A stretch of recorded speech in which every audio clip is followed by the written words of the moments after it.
votre burn-out, vous l'avez mérité. Ouh, ça pique ça. Ouais, ça pique. Mais votre burn-out, ce n'est que l'expression d'une contrainte que vous vivez mal. Jusque-là, j'invente rien, ça vous paraît sensé. On est d'accord? Mais réfléchissez 2 minutes. Ou 3, ou 10 s'il faut. Si le burn-out, c'est une contrainte que vous vivez mal, c'est quand même une contrainte que vous avez accepté d'avoir, qui à un moment donné devient insupportable. Ok. Mais vous acceptez de l'avoir. Si cette contrainte-là ne vous convient pas, bah, il faut vous en débarrasser. Il faut l'enlever, cette contrainte de votre vie. Donc, en tant qu'entrepreneur, vous êtes multicasquette. Il y a beaucoup de choses à faire, beaucoup de choses à penser, beaucoup de choses à anticiper, à programmer, planifier, des décisions importantes à prendre, on est d'accord. Mais si vous sentez le burn-out pointer le bout de son nez, dans votre entreprise, c'est qu'il y a un truc qui ne va pas. Alors ça peut être le produit, ça peut être la manière de le commercialiser. Un exemple aussi intéressant là-dessus, c'est cette approche où toujours pareil, on tourne plus ou moins une fois de plus, un peu à la rat race, hein, donc le hamster ou le rat dans sa roue. C'est je vends un produit, une prestation, j'effectue ma prestation ou ma fabrication de produits, etc. Et une fois que j'ai terminé et que j'ai livré ma prestation, effectuer ma prestation ou livrer mon produit, je repars à la recherche d'un nouveau client. Voilà, c'est continuellement comme ça, où vous allez chercher le client. Voilà, donc cette méthode de commercialisation, elle est éprouvante, elle est épuisante. Peut-être que c'est ça dans votre entreprise qui vous épuise. Si par exemple, vous avez cette approche où vous surveillez de près vos prestataires ou vos employés. Alors, les employés, peut-être que c'est plus frappant que les prestataires parce qu'ils sont censés être plus autonomes.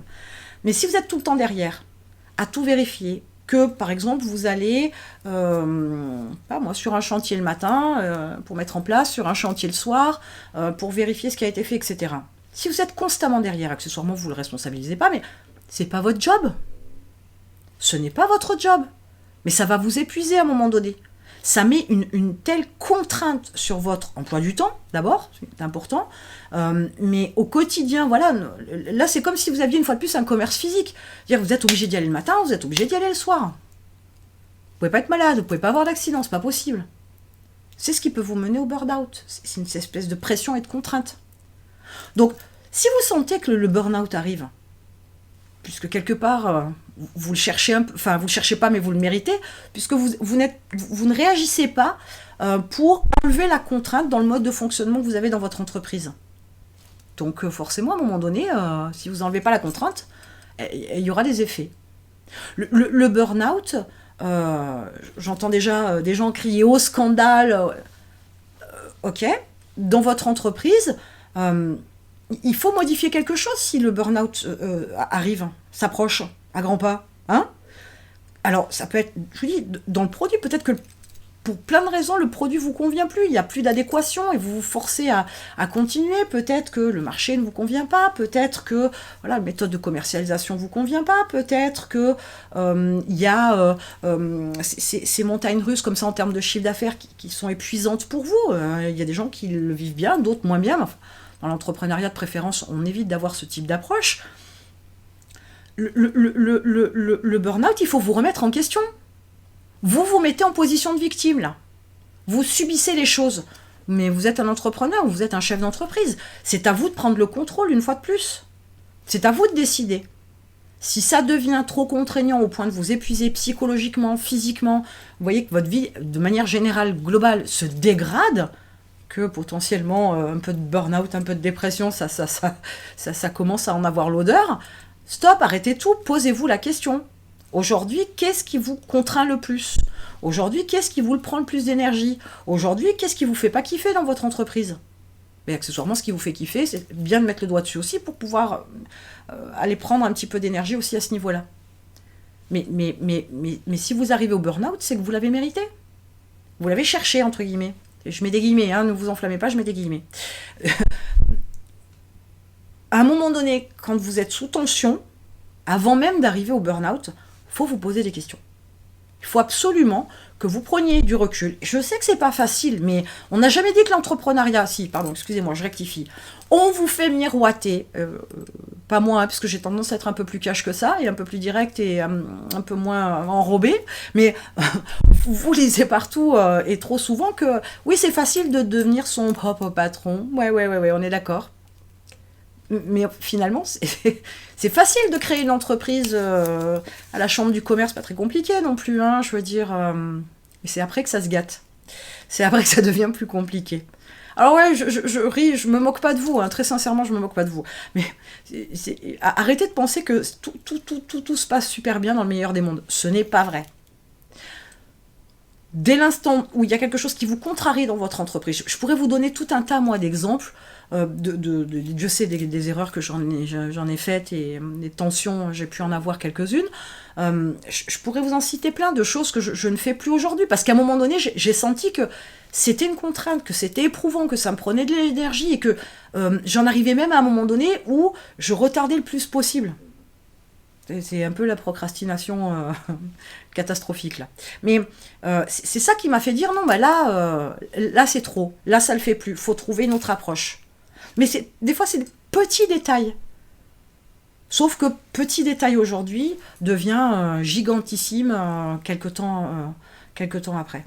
Hein, vous savez, c'est comme quand on est en couple, au début, tout est beau, tout il est joli, tout il est super sympa, fall in love, blabla. Le fait qu'elle laisse... c'est un exemple, ça n'a pas de sens, mais c'est pour l'exemple. Qu'elle laisse le tube de dentifrice ouvert, ça vous tape sur les nerfs. Et ça vous agace au possible.